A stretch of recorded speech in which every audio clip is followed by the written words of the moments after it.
ایک بڑا بزرگ کا پیارا واقعہ ہے. ایک بزرگ فرماتے ہیں کہ میں غلام خریدنے کے لیے بازار کو گیا.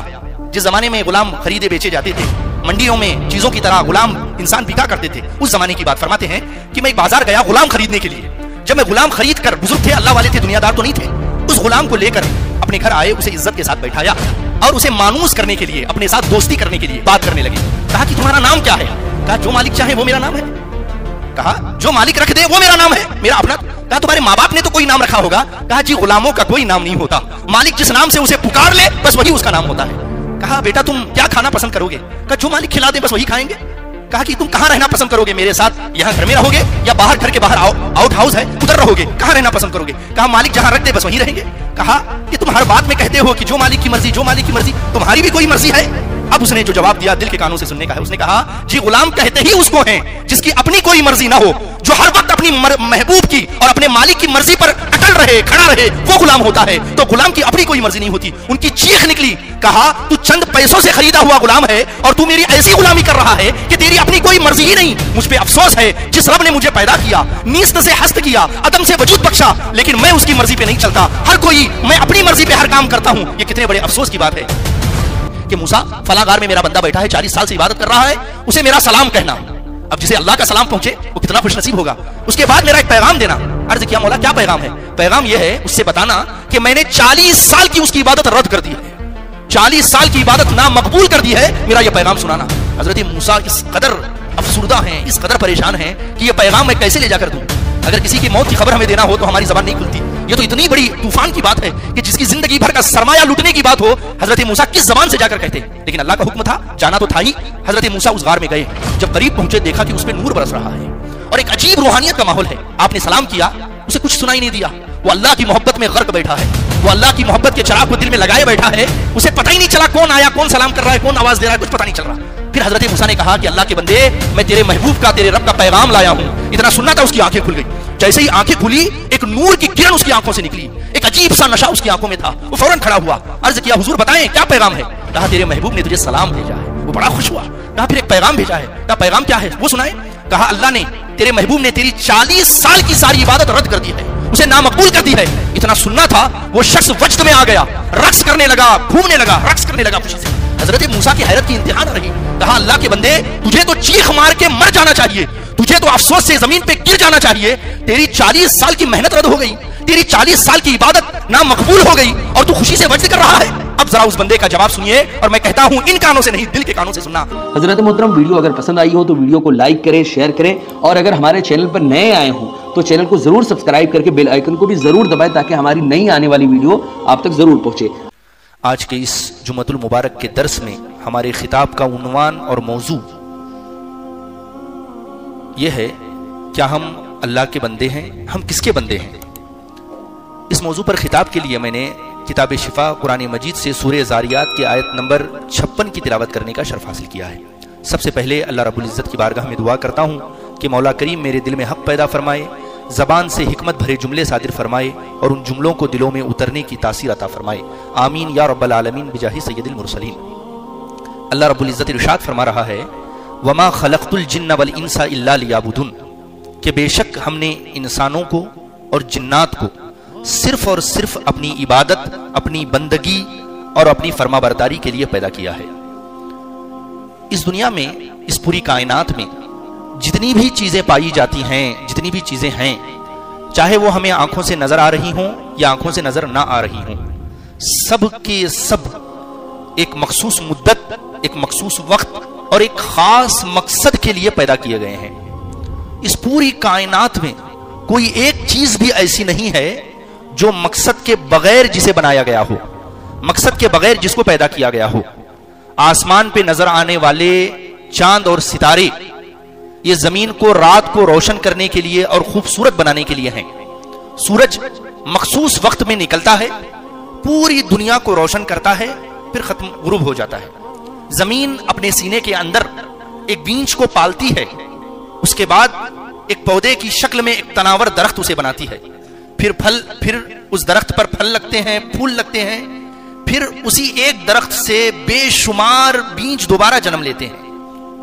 ایک شہد کی مکھی پھولوں سے رس کو چوستی ہے اور بے مزہ بے ذائقہ رس کو میٹھا اور لذیذ شہد میں وہ بدل دیتی ہے۔ الغرض دنیا میں کائنات میں جتنی بھی چیزیں موجود ہیں ہر کسی کے ہونے کا کوئی نہ کوئی مقصد ہے اور ہر مخلوق اپنے مقصد کو پورا کر رہی ہے۔ اب سوال یہ پیدا ہوتا ہے جب کائنات کی ہر شے ہر چیز اپنے زندگی کے مقصد کو اور اپنی ذمہ داریوں کو پورا کر رہی ہے تو انسان کے دنیا میں آنے کا کیا مقصد ہے؟ انسان کے دنیا میں بھیجے جانے کا کیا ریزن ہے؟ اس کی کیا ذمہ داریاں ہیں؟ اور ہم بحیثیت انسان ان ذمہ داریوں کے ساتھ کیا کر رہے ہیں؟ اپنی زندگی کے مقصد کے ساتھ کیسا برتاؤ ہم اور آپ کر رہے ہیں؟ کیا ہماری زندگی کا مقصد انسان ہونے کی حیثیت سے صرف وقت پر اچھے سے اچھا کھانا پینا، سیر کرنا، تفریح کرنا اور جتنی زندگی اللہ نے دی ہے اسے گزار کر مر جانا، یہی ہماری زندگی کا مقصد ہے؟ ہرگز نہیں۔ اللہ نے ہمیں اشرف المخلوق بنایا ہے۔ اللہ کی سب سے عظیم تخلیق کا شاہکار اگر کسی کو کہا جائے تو وہ انسان ہے۔ اللہ نے انسان کے سر پر وَلَقَدْ كَرَّمْنَا بنی آدم کا مبارک تاج رکھا ہے اور اسے وَلَقَدْ خَلَقْنَا الْإِنسَانَ فِي أَحْسَنِ تَقْوِيمٍ کا حسن بخشا ہے۔ تو کیا انسان کا مقصد بس اتنا ہے؟ ایک جانور تو اپنے مقصد کو پورا کر رہا ہے اور جو اشرف المخلوق ہے وہ اپنی زندگی کے مقصد کو پورا اگر نہیں کر رہا تو اس سے بڑے افسوس کی بات کیا ہو سکتی ہے؟ تو اب سمجھنا یہ ہے کہ انسان کی زندگی کا مقصد کیا ہے؟ تو انسان کی زندگی کا مقصد اللہ کی دی ہوئی نعمتوں کو دیکھ کر اس نعمت کے عطا کرنے والے خالق و مالک کو پہچاننا ہے۔ اور جب اللہ پہچان میں آ جائے کہ اللہ ہمارا پہلا پیدا کرنے والا ہے، اللہ ہمیں پالنے والا ہے، اللہ ہماری ضرورتوں کو پورا کرنے والا ہے، جب یہ بات انسان کے دل میں اور دماغ میں آ جائے تو اب انسان کا اصل مقصد جو ہے وہ اللہ کی بندگی کرنا ہے، اس کی عبادت کرنا ہے، اس کے ہر حکم کو پورا کرنا، یہ انسان کی زندگی کا اصل مقصد ہے۔ لیکن ذرا دیکھیے ہم اپنی زندگی کے مقصد کو کس طرح گزار رہے ہیں، ہم اپنے آپ کی زندگی کو کس طرح پورا کر رہے ہیں۔ اور یاد رکھیں جو انسان اللہ کی بندگی کو پورا نہیں کرتا اور جو انسان اللہ کی بندگی پورا کرنے میں سچا نہیں ہے وہ زندگی کے کسی حق کو ادا کرنے میں اچھا نہیں ہے۔ نہ وہ اچھا باپ بن سکتا ہے، نہ وہ اچھا بیٹا بن سکتا ہے، نہ وہ کسی کا اچھا شوہر بن سکتا ہے، نہ وہ کسی کا اچھا بھائی بن سکتا ہے، نہ وہ کسی کا اچھا دوست بن سکتا ہے، نہ کسی کا وہ اچھا پڑوسی بن سکتا ہے، حتیٰ کہ وہ ایک اچھا انسان بھی نہیں بن سکتا جو اللہ کا اچھا بندہ بن کر کے نہیں رہتا۔ جو اللہ کا نہیں وہ کسی کا وفادار نہیں۔ جو اللہ کا وفادار ہے وہ ہر کسی کے حق حقوق کو برابر ادا کرتا ہے۔ ہم اور آپ یہ دیکھتے ہیں کہ ہمارا بیٹا ہمارا اچھا بیٹا ہے کہ نہیں ہے۔ ایک بیٹا یہ دیکھتا ہے کہ میرے ماں باپ میرے اچھے ماں باپ ہیں کہ نہیں ہے۔ ایک دوست دوسرے دوست سے یہ چاہتا ہے کہ یہ میرا اچھا دوست بن کر رہے۔ ایک بیوی یہ چاہتی ہے کہ میرا شوہر میرا اچھا شوہر بن کر کے رہے، اور ہر شوہر یہ چاہتا ہے کہ میری بیوی میری وفادار بیوی بن کر رہے۔ لیکن یاد رکھیں جب تک ہم اللہ کے سچے اور اچھے بندے بن کر نہیں رہیں گے، انسان دنیا کا کوئی کیوں نہ ہو وہ ہمارے ساتھ دوسرے رشتے کے ساتھ اچھا اور وفادار ہو کر کبھی نہیں رہ سکتا۔ تو زندگی اصل میں اللہ کی بندگی کا نام ہے، اور جو زندگی اللہ کی بندگی سے خالی ہے حقیقت میں وہ شرمندگی ہے، اس کے علاوہ اور کچھ نہیں ہے۔ کسی نے کیا خوب کہا، زندگی آمد برائے بندگی، زندگی بے بندگی شرمندگی۔ زندگی انسان کو حقیقت میں جو دی گئی ہے وہ موج مستی کرنے کے لیے نہیں دی گئی، بہترین کھانا کھا کر ہضم کرنے کے لیے زندگی نہیں دی گئی، بلکہ زندگی دی گئی ہے تو رب کی بندگی اور اس کی معرفت حاصل کرنے کے لیے دی گئی ہے۔ اور زندگی بندگی کے بغیر شرمندگی کے علاوہ اور کچھ نہیں ہے، اور کچھ نہیں ہے۔ تو آئیے آج کے اس درس میں سمجھنے کی کوشش کرتے ہیں کہ بندہ ہوتا کیسا ہے، بندہ کیسا بننا چاہیے۔ ہم اور آپ کو اگر بندہ اپنے آپ کو کہنا ہے تو بندے کے صفات کیا ہیں، اس کی کوالٹیز کیا ہیں؟ مفسرین لکھتے ہیں العبد الذی لا یرا غیر سیدہ، حقیقت میں بندہ وہ ہوتا ہے جو اپنے مالک کے علاوہ کسی اور کو کبھی نہیں دیکھتا، وہ حقیقت میں بندہ ہوتا ہے۔ مالک کا حکم کیا ہے، اس کی مرضی کیا ہے، اس کی چاہت کیا ہے، اس کی نظر میں بس یہی ہوتا ہے کہ مالک مجھ سے کیا چاہتا ہے۔ حقیقت میں جس کی نگاہ میں یہ بیٹھ جاتا ہے وہ اللہ کا بندہ ہوتا ہے، اس کے علاوہ کچھ اور نہیں۔ ایک جگہ اور فرماتے ہیں العبد لا یملک شیئا، حقیقت میں بندہ وہ ہوتا ہے جو کسی چیز کا مالک ہی نہیں ہوتا، جس کا کسی چیز پر اختیار ہی نہیں ہوتا، حقیقت میں اللہ کا بندہ وہ ہوتا ہے۔ ایک بڑا بزرگ کا پیارا واقعہ ہے، ایک بزرگ فرماتے ہیں کہ میں غلام خریدنے کے لیے بازار کو گیا۔ جس زمانے میں غلام خریدے بیچے جاتے تھے، منڈیوں میں چیزوں کی طرح غلام انسان بکا کرتے تھے، اس زمانے کی بات فرماتے ہیں کہ میں ایک بازار گیا غلام خریدنے کے لیے۔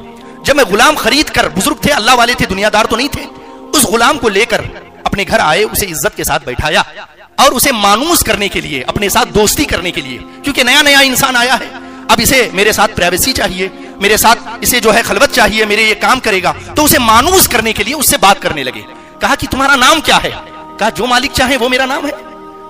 کہا جو مالک رکھ دے وہ میرا نام ہے، میرا اپنا۔ کہا تمہارے ماں باپ نے تو کوئی نام رکھا ہوگا؟ کہا جی غلاموں کا کوئی نام نہیں ہوتا، مالک جس نام سے اسے پکار لے بس وہی اس کا نام ہوتا ہے۔ کہا بیٹا تم کیا کھانا پسند کرو گے؟ کہا جو مالک کھلا دیں بس وہی کھائیں گے۔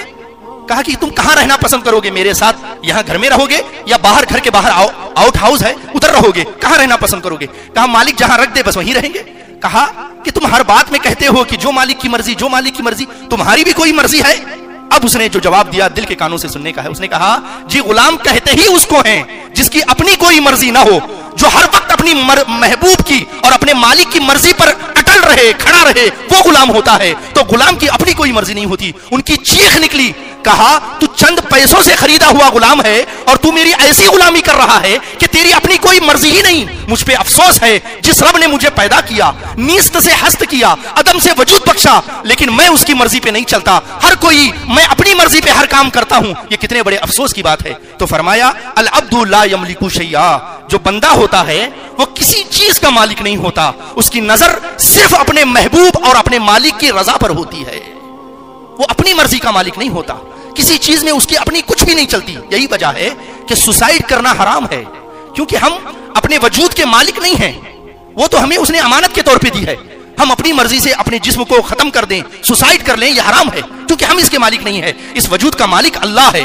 اسی طرح ٹرانسجینڈر کرانا، اللہ نے مرد پیدا کیا ہے تو اپنے آپ کو کوئی عورت کر لے، عورت پیدا کیا ہے تو کوئی اپنے آپ کو مرد بنا لے، یہ بھی حرام ہے، کیونکہ یہ وجود ہمارا نہیں ہے۔ اس نے جیسے چاہا ہمیں پیدا کر دیا، اس نے چاہا کہ ہم مرد بنے تو مرد بن گئے، عورت بن گئے تو عورت بن گئے۔ لائی حیات آئے قضا لے چلی چلے، اپنی خوشی آئے تھے نہ اپنی خوشی چلے۔ دیکھیے اللہ کی مرضی، آئے تھے تو بھی خالی ہاتھ آئے تھے، دنیا سے جا رہے ہیں تو بھی خالی ہاتھ جا رہے ہیں۔ نہ آنے میں ہماری مرضی کا کوئی دخل ہے، نہ دنیا سے جانے میں ہماری مرضی کا کوئی دخل ہے۔ یہ ہوتا ہے بندہ، یہ ہوتا ہے بندہ۔ ایک واقعہ آپ نے بڑا سنا ہوگا، حضرت سیدنا اویس قرنی رضی اللہ تعالیٰ عنہ کا، سنا ہے نا آپ میں سے سب نے سنا ہوگا، کہ جب انہوں نے سنا کہ حضور کے جنگ احد میں دانت شہید ہو گئے ہیں، ایک دانت شہید ہو گیا ہے، تو حضرت اویس قرنی نے اپنے سارے دانت ایک ایک کر کے شہید کر دیے کہ پتہ نہیں حضور کا کون سا دانت شہید ہوا ہے۔ یہ سنا ہے نا آپ نے واقعہ، سراسر من گھڑت اور جھوٹا واقعہ ہے، اس کا حدیث کی دنیا میں کوئی اس کی سند نہیں ہے۔ کیوں؟ اس لیے کہ وہ صحابی تابعی ہیں، انہوں نے حضور کے شریعت کو پڑھا ہے، اور دانت یہ ہمارے اختیار میں نہیں ہے، یہ اللہ کے اختیار میں ہے۔ اور حضور کا جو دانت شہید ہوا وہ اتفاق سے ہوا، وہ کسی کی دشمنی کی بنیاد پر ہوا۔ اب کوئی اپنا دانت خود سے شہید کر لے، یہ شریعت اس کی اجازت نہیں دیتی، اور شریعت میں حدیث میں کہیں بھی یہ چیز نہیں ملتی، کیونکہ انسان خود اپنا مالک نہیں ہے۔ اسی طرح سے ایک مسئلہ اور سمجھیں کہ جب انسان کو بڑی تکلیف ہوتی ہے تو ڈاکٹر شفقت کے راستے سے اس پر رحم کرنے کے بتقاضائے رحم اس کو جو ہے کیا کہتے ہیں زہر کا انجیکشن دے دیتے ہیں تاکہ بندے کی تکلیف کم ہو اور وہ آسانی سے مر جائے۔ یہ سراسر غلط ہے۔ کیوں؟ اس لیے کہ تجھے احساس ہے کہ بندے کو تکلیف نہ ہو، اور اس رب کو احساس نہیں جس نے بندے کو پیدا کیا ہے کہ بندے کو کتنی تکلیف ہونی چاہیے، نہیں ہونی چاہیے۔ اللہ کبھی کسی بندے پر اس کی حیثیت سے زیادہ تکلیف ڈالتا ہی نہیں ہے۔ یہ اللہ کی نگاہ ہوتی ہے جو وہ دیکھ رہا ہے کہ اگر بندہ تکلیف اٹھا کر میرے پاس آئے گا تو اس کے دنیا کے سارے گناہ معاف ہو جائیں گے، تو اللہ گناہ دنیا کے معاف کرنے کے لیے اسے تکلیف میں ڈالتا ہے۔ صوفیہ کی کتابوں میں ہے ایک یہودی شخص تھا، اس کی موت کا وقت قریب آیا، اس کے دل میں خیال پیدا ہوا، کئی دن ہوئے میں پیٹ بھر کھانا نہیں کھایا اور لذیذ کھانا مجھے نہیں ملا، تو اس نے اللہ سے آرزو کی کہ کاش مجھے جو ہے شاہی پکوان مل جاتا، بھنی ہوئی مچھلی مل جاتی۔ اس نے ابھی ارادہ ہی کیا تھا کہ اللہ نے انتظام کر دیا، کسی کے ہاتھوں کسی کے ذریعے اللہ نے اس کی ساری غذا جو اس نے چاہا تھا اس سے کئی گنا اچھی غذا اس تک پہنچا دیا۔ اگلے ہی دن ایک اللہ والا نیک شخص، اس کا ابھی سکرات کا عالم ہے، وہ پانی مانگ رہا ہے، پانی کی طلب، پانی کی پیاس اسے شدید ہے، اسے لوگ پانی دے رہے ہیں اور بہہ جا رہا ہے، پانی بھی نہیں پی پا رہا، اور اسی پانی کی شدت میں، پانی کی طلب میں وہ شخص مر گیا، پانی نہ پی سکا۔ وہ بزرگ تھے، انہوں نے اللہ سے عرض کیا، مولا یہ کیسا معاملہ ہے کہ تیرا ایک گنہگار بندہ، ایک مشرک بندہ، اس نے تیری کبھی عبادت نہیں کی، کبھی تجھے ایک نہیں جانا، لیکن تو نے اس کی آخری خواہش پوری کر دی، اور تیرا ایک بندہ جو ہر وقت تیرا نام لیتا تھا، ہر وقت تیری عبادت میں لگا رہتا تھا، اور اس کی ایک آخری خواہش تھی کہ اسے پانی مل جائے، تو نے پانی کے بغیر اسے موت دے دی۔ تو اللہ نے ان کے دل پر الہام کیا کہ جو یہ نیک شخص تھا اس کے اعمال میں ایک گناہ تھا، ساری نیکیاں تھی، بس ایک گناہ تھا. میری مشیت نے یہ چاہا کہ وہ دنیا کی تکلیف کو سہ لے تاکہ گناہ سے پاک ہو کر میری بارگاہ میں آ جائے. اور جو یہودی شخص تھا سارے گناہ اس کے اعمال میں تھے، ہر وقت گناہ، لیکن اس نے بھی ایک اچھا کام کیا تھا، کسی کی مدد کا کام کیا تھا. تو اللہ نے فرمایا میری مشیت نے یہ چاہا کہ وہ کوئی نیکی میری بارگاہ میں لے کر نہ آئے، بلکہ جو نیکی اس نے کی ہے اس کا بدلہ اسے دنیا میں ہی مل جائے، تاکہ جب وہ میری بارگاہ میں آئے تو اسے سالڈ عذاب ملے، مکمل عذاب ملے. اس لیے اللہ رب العزت نے ایک کے ساتھ رحم کا معاملہ کیا، دوسرے کے ساتھ سختی کا معاملہ کیا. تو جو بندہ ہوتا ہے العبد لا یملک شیئا، وہ کسی چیز کا مالک ہی نہیں ہوتا.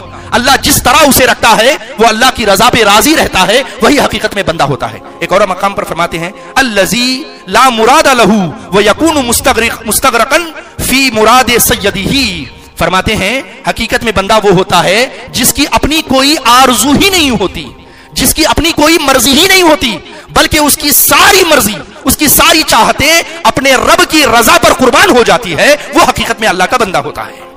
بنی اسرائیل میں ایک شخص تھا، بڑا عبید و زاہد، بڑی عبادت کرنے والا. 40 سال اس نے اللہ کی عبادت کی، 40 سال اس نے اللہ کی بندگی کی. ایک دن اللہ رب العزت نے حضرت موسیٰ علیہ السلام کی طرف وحی بھیجی کہ اے موسیٰ، فلاں غار میں میرا ایک بندہ 40 سال سے میری عبادت کر رہا ہے. 40 سال ذرے نہیں ہوتے، تھوڑے نہیں ہوتے. یہاں تو 4 مہینے اگر نمازیں پڑھنے لگے اور کاروبار میں برکتیں نہ ہوں تو مولوی صاحب سے سوال آ جاتا ہے کہ اتنی نمازیں پڑھی جا رہی ہیں اور کوئی برکت نہیں آ رہی. تو 40 سال اس بندے نے اللہ کی عبادت کی. تو اللہ رب العزت نے حضرت موسیٰ علیہ السلام کی طرف وحی بھیجی کہ موسیٰ، فلاں غار میں میرا بندہ بیٹھا ہے، 40 سال سے عبادت کر رہا ہے، اسے میرا سلام کہنا. اب جسے اللہ کا سلام پہنچے وہ کتنا خوش نصیب ہوگا. اس کے بعد میرا ایک پیغام دینا. عرض کیا مولا کیا پیغام ہے؟ پیغام یہ ہے اس سے بتانا کہ میں نے 40 سال کی اس کی عبادت رد کر دی ہے، 40 سال کی عبادت نامقبول کر دی ہے، میرا یہ پیغام سنانا. حضرت موسیٰ اس قدر افسردہ ہیں، اس قدر پریشان ہیں کہ یہ پیغام میں کیسے لے جا کر دوں. اگر کسی کی موت کی خبر ہمیں دینا ہو تو ہماری زبان نہیں کھلتی. یہ تو اتنی بڑی طوفان کی بات ہے کہ جس کی زندگی بھر کا سرمایہ لوٹنے کی بات ہو، حضرت موسیٰ کس زبان سے جا کر کہتے. لیکن اللہ کا حکم تھا، جانا تو تھا ہی. حضرت موسیٰ اس غار میں گئے. جب قریب پہنچے دیکھا کہ اس پہ نور برس رہا ہے اور ایک عجیب روحانیت کا ماحول ہے. آپ نے سلام کیا، اسے کچھ سنائی نہیں دیا. وہ اللہ کی محبت میں غرق بیٹھا ہے، وہ اللہ کی محبت کے چراغ کو دل میں لگائے بیٹھا ہے. اسے پتہ ہی نہیں چلا کون آیا، کون سلام کر رہا ہے، کون آواز دے رہا ہے، کچھ پتہ نہیں چل رہا. پھر حضرت موسیٰ نے کہا کہ اللہ کے بندے، میں تیرے محبوب کا، تیرے رب کا پیغام لایا ہوں. اتنا سننا تھا، اس کی آنکھیں کھل گئی. جیسے ہی آنکھیں کھلی ایک نور کی کرن اس کی آنکھوں سے نکلی، ایک عجیب سا نشہ اس کی آنکھوں میں تھا. وہ فوراً کھڑا ہوا. عرض کیا حضور بتائیں کیا پیغام ہے؟ کہا تیرے محبوب نے تجھے سلام بھیجا ہے. وہ بڑا خوش ہوا. کہا پھر ایک پیغام بھیجا ہے. کہا پیغام کیا ہے وہ سنائیں. کہا اللہ نے، تیرے محبوب نے تیری 40 سال کی ساری عبادت رد کر دی ہے، اسے نامقبول کر دی ہے. اتنا سننا تھا، وہ شخص وجد میں آ گیا، رقص کرنے لگا، گھومنے لگا، رقص کرنے لگا خوشی سے. حضرت موسیٰ کی حیرت کی انتہا نہ رہی. کہا اللہ کے بندے، تجھے تو چیخ مار کے مر جانا چاہیے، تجھے تو افسوس سے زمین پہ گر جانا چاہیے. تیری 40 سال کی محنت رد ہو گئی، تیری 40 سال کی عبادت نامقبول ہو گئی اور تو خوشی سے وجد کر رہا ہے. اب ذرا اس بندے کا جواب سنیے، اور میں کہتا ہوں ان کانوں سے نہیں، دل کے کانوں سے سننا. اس نے کہا حضور، ہم تو اس کے بندے ہیں، ہم تو اس کی بندگی کرنے والے ہیں، ہمیں اس سے کیا غرض وہ قبول کر رہا ہے کہ رد کر رہا ہے. ہم کو دیدار سے فرصت ہی نہیں، ماں سوا اس کے عبادت ہی نہیں، اور کر دیا اس کی محبت نے غنی، اب کسی چیز کی حاجت ہی نہیں. اور رہ گیا وجد کرنا، خوشی سے رقص کرنا. یہ خوشی سے رقص اس لیے کر رہا ہوں کہ آج 40 سال کی محنت وصول ہو گئی ہے، آج 40 سال کی عبادت کا صلہ مل گیا ہے.